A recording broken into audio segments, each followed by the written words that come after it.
Olá, meu nome é Fernando Fonseca, eu sou coordenador de conteúdos da Módulo Security Solutions e professor universitário em disciplinas de graduação e pós-graduação. Eu fui convidado pela Microsoft para falar sobre formas de utilizarmos o ambiente Microsoft dentro do nosso ensino, ou seja, quais recursos que a Microsoft pode nos fornecer, ou recursos dentro do próprio Windows, para mostrar aos alunos os conceitos que são passados durante as aulas. O tema abordado hoje será a criptografia, ou seja, nós veremos como utilizar alguns recursos existentes no próprio Windows para falar com nossos alunos sobre criptografia. Inicialmente, vamos levar alguns conceitos, vamos tratar alguns conceitos junto aos alunos. Os conceitos abordados, só para definir uma terminologia básica, são de plaintext, ciphertext, key e criptanálise. Bom, inicialmente, o plaintext, ou texto original, é a mensagem original. Digamos que no começo da criptografia, que é bem antiga, que data aí do Egito, da Roma antiga, o plaintext era o texto mesmo. Eram letras que eram criptografadas através de substituição ou transposição. Então a gente substituía uma letra por outra ou mudava elas de ordem, Mas sempre se tratava de letras. Tudo se tratava de letras. Então, hoje, nós temos uma realidade diferente. Nós queremos criptografar um determinado executável, queremos criptografar uma figura, uma planilha, coisas que por si só, normalmente, a gente não consegue ler. Nós temos que criptografar hoje outros tipos de documentos. E também temos uma gama muito maior de combinações. Por exemplo, numa substituição simples, se eu pegar um alfabeto, eu tenho 20 e poucas letras que eu posso substituir uma letra F por 20 e poucas letras. Se eu tratar este caractere como letra, seria mais ou menos isso. Se eu tratar como letra maiúscula e minúscula, eu tenho então um universo maior de quase 60 letras que eu posso substituir aquela letra. Se eu for tratar números maiúsculos e minúsculos, o número sobe para 70. Mas se eu tratar isso como bits, o número de combinações por letra sobe para 256. Então isso é interessante a gente ver como mudou a criptografia. E pensar que o computador ele não tem a obrigação de manter o texto criptografado como outro texto criptografado. Ele criptografa o byte e não a letra. Ciphertext, ou texto cifrado, é um texto ilegível, ou seja, dados seguros que precisam ser decriptados antes de ser utilizados. Uma vez que eu criptografei o meu texto, eu preciso descriptografar para que ele possa ser utilizado. Chave. A chave é o que define a criptografia. Particularmente, se você traduzir qualquer texto para o coreano ou para o mandarim, eu realmente não sei dizer assim, eu não vou entender nada, Na verdade, nem sei se o coreano é a língua da Coreia. Mas se você traduzir esse texto em alguma outra linguagem que eu não entenda, ele vai estar codificado de uma forma que milhões de pessoas, milhões de coreanos ou milhões de chineses vão entender este texto e eu não vou. Simplesmente eu codifiquei de uma forma diferente. Se eu pegar um texto em português também e entregar para um japonês, ele não vai entender nada daquilo, porque a codificação é diferente. Mas não existe ali um segredo, não existe algo que transforme aquilo ali num texto protegido. Ele está só codificado de uma forma diferente. Então, o que realmente algumas pessoas definem como criptografia é quando eu tenho uma chave para decodificar esse texto. Ou seja, eu transformo um texto para uma outra língua, é simplesmente codificar. Mas eu modifico esse texto utilizando uma chave, como era a antiga cifra de César. O que eu vou fazer? Eu vou pegar, a chave é 3. Eu vou pegar todas as letras e vou adiantar 3 posições no alfabeto. Assim, um A seria representado pela letra D. Então, o B seria pela letra E, o C pela letra F. Seria uma forma de codificar isso utilizando uma chave que é o quê? 3. Se eu passo essa chave para 1, vai ser o quê? O A vira um B, o B vira um C, o C vira um D, e a gente vai codificando dessa forma. Mas existe aí a presença de uma chave, né? Então a chave é o valor, é um fator aí de aleatoriedade, um fator, não de aleatoriedade, é um fator que modifica a forma como eu codifico as coisas. E criptoanálise, a ciência que visa obter o texto original ou a chave através do texto cifrado.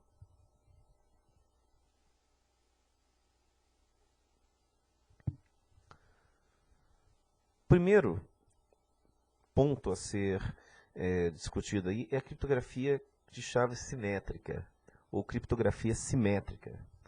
Essa criptografia é a mais antiga, né, digamos assim, a forma convencional de se fazer criptografia. Até 1976 era a única forma de se criptografar, com chaves simétricas. Ou seja, ali vocês têm no texto, vocês podem visualizar que existe aqui um texto original escrito: fazer inscrição no Faculty Connection com a chave XYZZ. Oh, legal. O texto está super, né? Assim, o texto está super visível. A gente consegue ver aqui, fica bem claro, né? Fazer inscrição no Faculty Connection. Isso é um plain text. Fazer inscrição. Passando por um processo de criptografia, eu tenho um ciphertext, ou seja, o texto cifrado, que não tem nada a ver com isso. Aqui a gente ainda tem um ciphertext que está utilizando caracteres especiais, maiúsculas, minúsculas. É possível a gente visualizar isso. Mas, quando a gente passa por uma criptografia por computador, ele pode também transformar um F maiúsculo num caractere, num número, né, sem codificação, sem representação.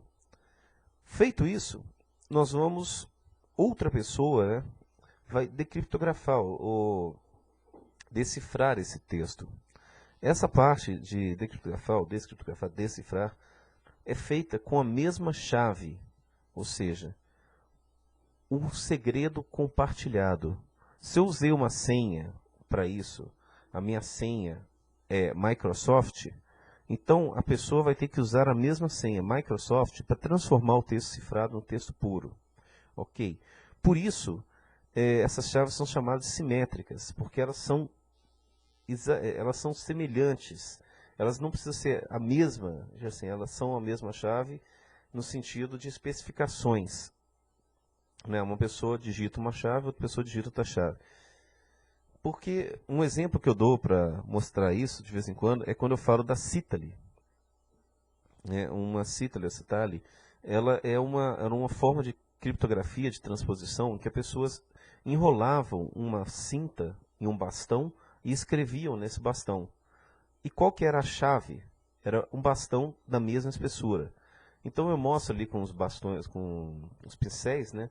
Eu pego um pincel maior, um pincel menor e falo, olha, esses pincéis não têm a mesma espessura. Se eu enrolar uma coisa em um pincel, escrever e enrolar no outro, eu não consigo ler. E pego dois pincéis iguais e falo, esses dois pincéis aqui têm a mesma espessura. Então, se eu enrolar em um, escrever, depois enrolar no outro e ler, eu consigo ler o que está escrito, mesmo sendo um outro pincel. Por quê? Ele é simétrico, ele tem as mesmas medidas do que o primeiro pincel. Então essa é a forma que eu uso para mostrar assim, a questão da chave simétrica, através da Citali. O outro formato que nós utilizamos de criptografia é a criptografia assimétrica. A primeira criptografia assimétrica conhecida foi em 1976, pelo Whitfield Diffie e Martin Hellman, um formato de criptografia até hoje utilizado, chamado Diffie-Hellman.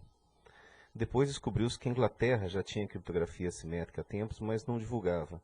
Mas o Diffie-Hellman é tido hoje como a primeira criptografia assimétrica. Qual que era a ideia do Diffie? Eu preciso ter uma forma das pessoas usarem uma chave para criptografar as coisas para mim, que só eu consiga ler. Eu tenho um par de chaves. Na realidade, eu dou cadeados para as pessoas, elas criptografam as coisas, e só eu tenho a chave dos cadeados. Um cadeado não abre outro cadeado, mas a minha chave abre todos os cadeados, né? Bom, o conhecimento de uma chave, ou seja, ter um cadeado não dá o conhecimento para abrir o outro cadeado, ou o mesmo cadeado. Uma vez fechado, uma vez criptografado com a chave pública não abre mais aquela informação. O receptor da informação gera um par de chaves, publica a chave pública em diretório, ou seja, quem vai receber a informação gera um par de chave pública e privada. As chaves são idênticas. Elas são assim, são dois números grandes primos, mas uma é escolhida para ser a chave pública, a outra é escolhida para ser a chave privada. Como ela é publicada no diretório, as pessoas pegam essa chave pública da pessoa, criptografam alguma coisa nela e manda para a pessoa. E apenas o receptor tem a chave privada e pode ler a informação. Baseado nesse cenário, então, nós temos aí essa imagem. Primeiro nós vemos um texto puro, aqui, fazer inscrição no Faculty Connection. Temos a criptografia que é aplicada com a chave pública. Note que a chave pública não é igual à chave privada. Elas são diferentes, porém elas são complementares. Então, o texto cifrado é gerado e a chave privada consegue fazer a saída ou a volta disso para um texto puro. É interessante a gente sempre lembrar que não existe, assim, essa chave pública não é capaz de abrir o texto que ela mesma criptografou. Bom, então quer dizer que chave pública criptografa, chave privada descriptografa. Nem sempre. Isso é quando nós queremos manter confidencialidade. Mas os processos de assinatura digital é feito da forma contrária. A chave privada criptografa e qualquer um pode abrir. Peraí, mas qualquer um pode abrir, qual a vantagem? A vantagem é que somente o detentor da chave pública poderia ter criado aquela criptografia. Então, ao abrir com a chave privada de uma determinada pessoa, você tem certeza de que aquela pessoa gerou aquela comunicação. Então, se eu assino um documento com a minha chave privada, você abre com a chave pública, você fala, a pessoa que assinou este documento possui a chave privada do Fernando Fonseca. Então, assim são baseados os processos de assinatura digital. Então, as duas chaves têm capacidade de criptografar.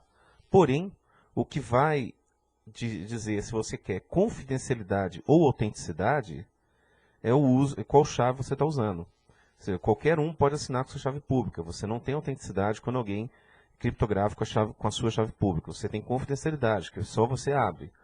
Mas só você pode criptografar algo com a sua chave privada e qualquer um pode abrir. Você não tem confidencialidade quando você criptografa com a chave privada.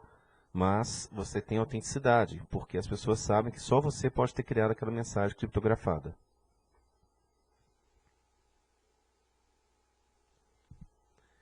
Fragilidades.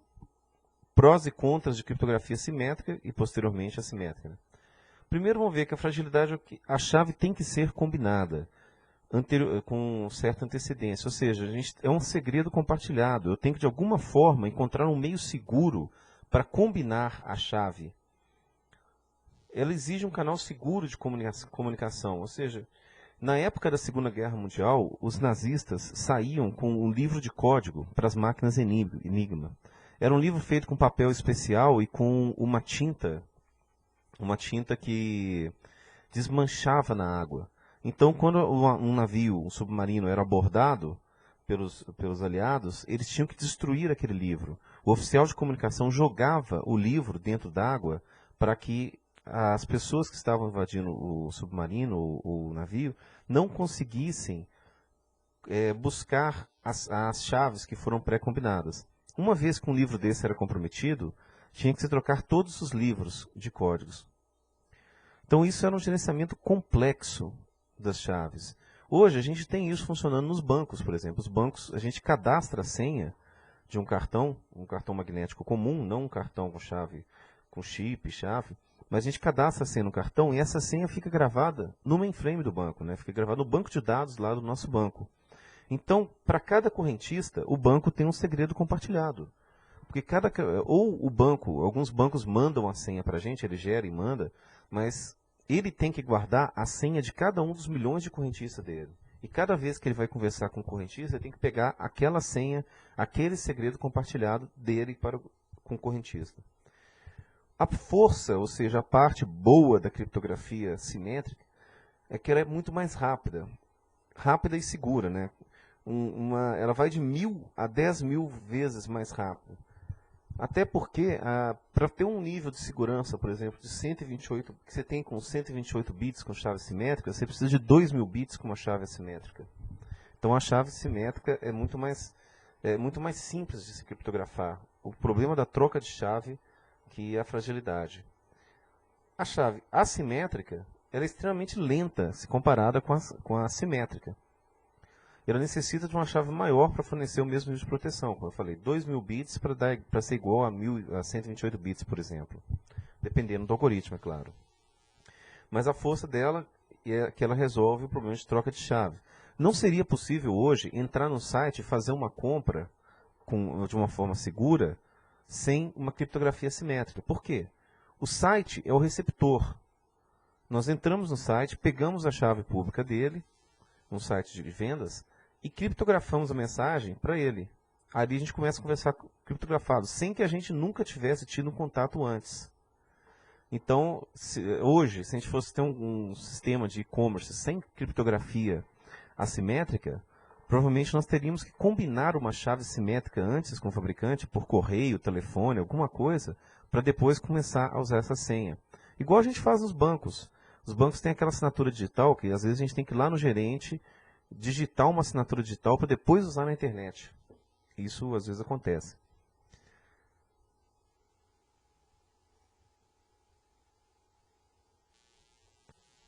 Partimos agora para um exemplo de como a criptografia funciona no mundo real, digamos assim, como hoje nós usamos criptografia. A gente vê lá a mensagem, fazer inscrição no Faculty Connection. Ok. Eu preciso criptografar essa mensagem. Então, o próprio browser ou o próprio Windows gera aleatoriamente uma chave de sessão.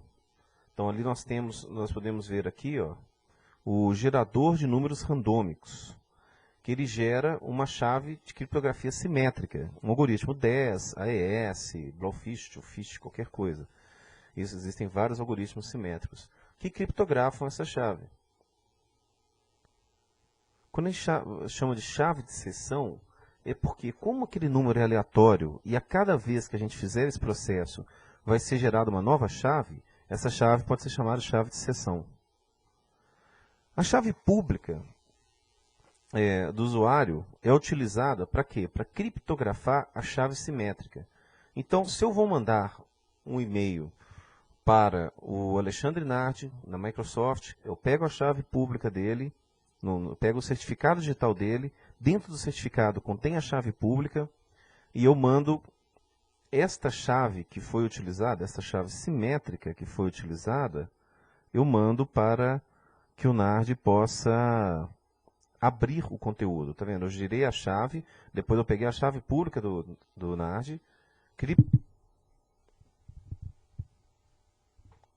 Bom, uma vez que eu gerei essa mensagem, ao recebê-la, por exemplo, o Nardi precisa abrir a mensagem. Ele tem a mensagem aqui totalmente criptografada. Qual que é o primeiro passo? Ele vai pegar a chave privada dele, né, decriptar a chave de sessão, que foi aquela chave que o meu computador criou para poder criptografar esses dados.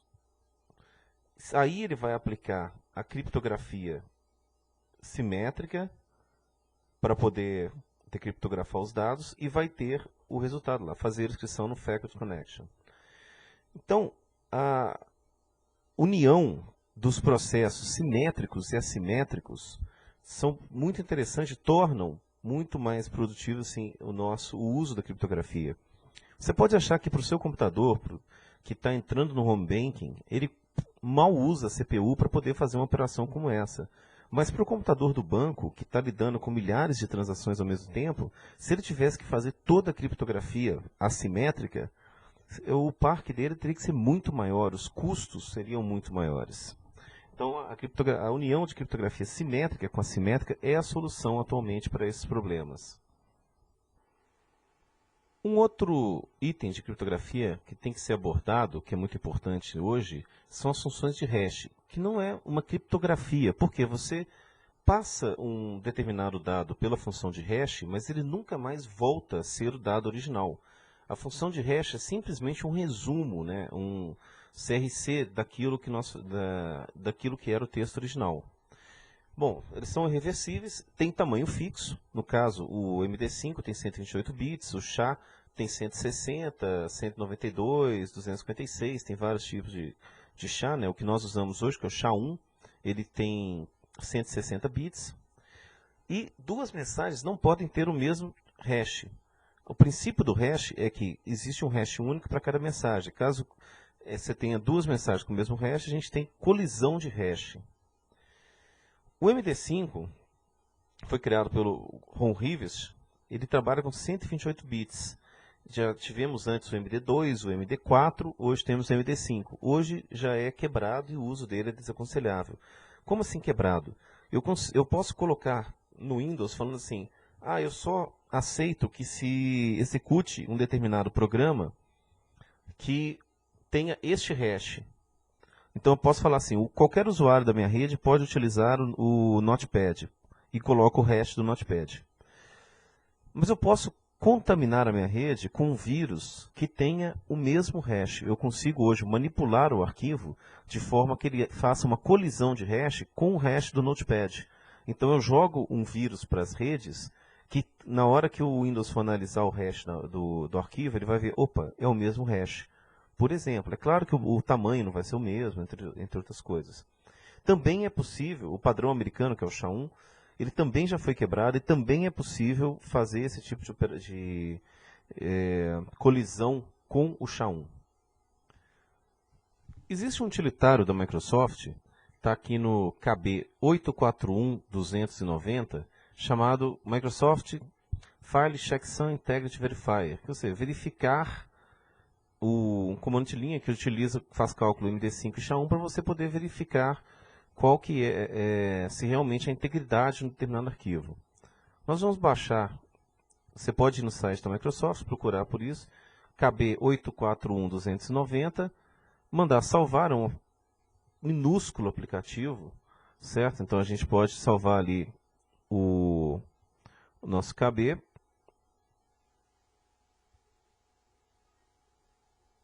Ok. Então ele é um executável, né? Ele vai se desinstalar. Ele aparece aqui para mim um Euler. Bom, uma vez que temos já instalado o FCIV, vamos dar só uma olhadinha como funciona esse utilitário. A gente aqui no diretório Fast Start, que é onde tem as implementações, eu posso fazer o seguinte, FCIV, eu tenho um subdiretório aqui chamado Access, ele vai procurar o quê? Ele vai olhar todos os arquivos que estão dentro do diretório Access e me dá o hash por padrão MD5. Mas se eu quiser verificar os dois formatos, tanto MD5 quanto SHA-1, ele vai ler todo o diretório e me dá o hash MD5 e SHA-1 de cada um dos arquivos. Certo? Vocês podem verificar ali. Agora, fazendo um teste um pouco mais interessante com o arquivo, eu vou criar um arquivo assim, com o meu nome, eu vou colocar assim, vou pegar o meu nome, Fernando, direcionar para um arquivo chamado nome.txt. Então, se eu der um type nesse arquivo, eu vejo que só tem o quê? Fernando. Então, se eu usar aqui o FCIV menos both, eu quero os dois formatos. Para o arquivo nome.txt, a gente tem aí o hash MD5 e SHA-1. Se eu mudar de Fernando para Gernando, na prática eu estou mudando um bit, correto? Eu estou aumentando um bit do byte F para o byte G, que é a próxima letra, só tem um bit de diferença. Eu vou mudar assim o conteúdo do arquivo lá, em vez de Fernando, agora eu tenho Gernando dentro dele. E vou pedir para gerar um hash. Compare agora o hash que eu tenho aqui e o hash que eu tenho aqui, mudando apenas um bit dentro do arquivo. Compare agora esse hash com esse hash. Esse software pode ser interessante para você fazer comparar também, criar um arquivo BAT, criar um banco de dados com hash. Ele pode exportar em XML todas as verificações que ele faz. Então você pode ter um arquivo XML com o hash de todos os arquivos do seu HD para verificar o que foi alterado. Tem várias aplicações interessantes para esse software. Bom, por último aqui vamos ver a segurança no Encrypt File System. O Encrypt File System não é nada novo, né? Uma característica que vem aí desde o Windows 2000. A gente pode criptografar, mudou alguma coisa dentro dos algoritmos, alguma coisa assim, mas sempre pode criptografar os dados.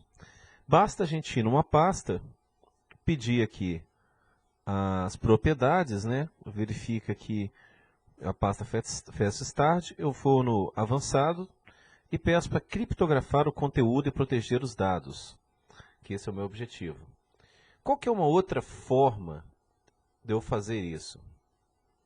Bom, eu posso, voltando aqui para o meu prompt, vamos criar um diretório chamado EFS. Então vamos copiar, ou vamos mover? Vamos mover o meu nome.txt para o EFS. Então, dir EFS.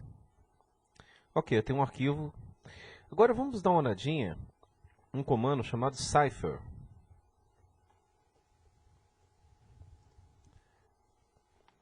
Então ele só tem um arquivo lá e está U de unencrypted, né? E se eu usar se eu fizer o cipher barra encrypt EFS, ok, ele criptografou o diretório. Olhando novamente o cipher EFS, ele fala que tem um arquivo e este um arquivo está criptografado. Uma coisa interessante é que a gente, olhando de volta aqui para o meu browser, a gente pode ver o seguinte: em Tools, Internet Options, Connections, Content, Certificates, né? Opções de internet, conteúdo, certificados. Eu tenho um certificado criado, vamos dar uma olhada, ele foi criado há pouco. Esse certificado fala o quê? Eu tenho uma chave privada que corresponde ao certificado. Detalhes desse certificado. Ele foi feito para o Fernando, certo? Ele vale de 11 de novembro, hoje, até 18 de outubro de 2108, 100 anos. É uma chave RSA de 1024 bits. Se eu fizer isso no XP, ele já vem com uma chave RSA de 2048 bits. No XP não, no Vista. Utiliza o algoritmo SHA-1, então ele faz que esse SHA-1 que significa o hash que eu estou utilizando para assinar o meu certificado digital, que é esse certificado aqui. O certificado digital vai ser visto melhor num outro vídeo. E o interessante é que este certificado, ele tem uma chave pública. A chave pública é só isso aqui, é só esse número.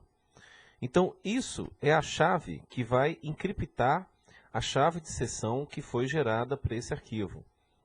Como assim? O EFS, ele usa um certificado do usuário para poder criptografar a chave que foi usada para criptografar um arquivo. Ou seja, eu pego um arquivo, criptografo, igual o utilitário ali, o cipher, eu criptografei o arquivo. Aí ele gerou uma chave aleatória, né? Ele fez aquele processo que nós temos de gerar uma chave randômica aleatória e criptografou essa chave randômica exatamente igual aqui, ó. O cipher fez a mesma coisa, ele gerou uma chave randômica, simétrica, criptografou todo o arquivo com a chave simétrica, pegou a chave pública do usuário, só que o usuário não tinha uma chave pública, ele criou uma chave pública para o usuário, para poder fazer, para encriptar essa chave e anexou a chave no começo do arquivo. Então, se eu quiser descriptografar o arquivo, eu tenho que fazer o quê? Eu tenho que pegar minha chave privada, abrir essa chave que foi simétrica e descriptografar um arquivo com a chave simétrica, que está no começo do próprio arquivo. Isso é muito interessante, assim, a forma como o Cypher, o EFS trabalha, ela é muito interessante. Certo? Então aqui está descrito esse funcionamento. Ele gera uma File Encryption Key, que pode ser usado um 10x. A FEC, essa File Encryption Key, é guardada junto ao arquivo encriptado, usando a chave RSA pública do criador do arquivo. E para ser decriptado, usa a chave privada. Vocês perceberam que quando eu estava mostrando o certificado, tinha uma parte que falava assim: esse certificado possui esse arquivo possui uma chave privada. Desculpe, esse certificado possui uma chave privada. Bom, por enquanto agradeço novamente a participação e fico aí disponível para outros vídeos. Um abraço.